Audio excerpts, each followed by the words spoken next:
শুভ সকাল বন্ধুরা।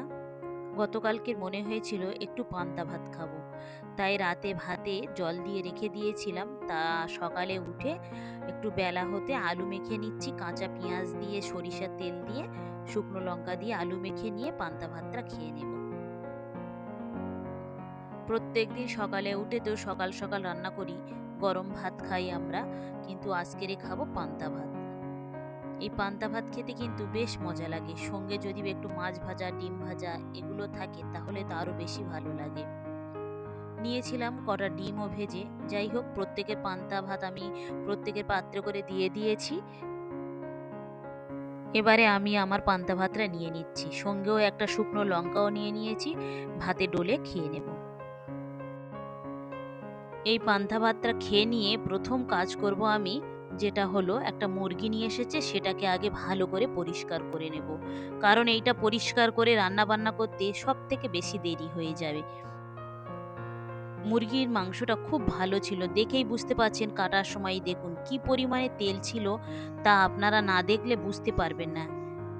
প্রত্যেকটা মাংসের গায়ে তেল ছিল, একদম ওর নাড়ি বা পেটের যে নাড়িগুলো ছিল তার গায়েও যেন তেল লেগেছিল। এই দেখেন পেটের ভিতরে দেখুন, পুরো গিলিয়া তারপর নাড়িগুলোকে একদম তেলে ঢেকে রেখেছে, দেখতে পাচ্ছেন? এই দেখুন, রান্না করতে কিন্তু আমার বেশি তেল লাগেনি। যাই হোক, আজকের এইটা রান্না করব, কালকের কিন্তু মেয়েটা আবার মিশনে চলে যাবে, যেহেতু ওর শরীরটা একটু সুস্থ আছে, ভালো আছে।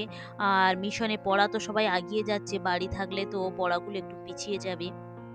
কাটাকুটো রেডি হয়ে গিয়েছে, প্রত্যেকটা মাংসের গায়ে দেখেছেন কিরকম তেল আছে। আর এই দেখুন, রান্না করার জন্য কিন্তু আমি একদম অল্প পরিমাণে তেল নিয়েছি, শুধুমাত্র যে তেল টোকাতে আদা রসুন পেঁয়াজ যাতে একটু ভাজা যায় সেই জন্য। এই দেখেন, দেখেই বুঝতে পাচ্ছেন।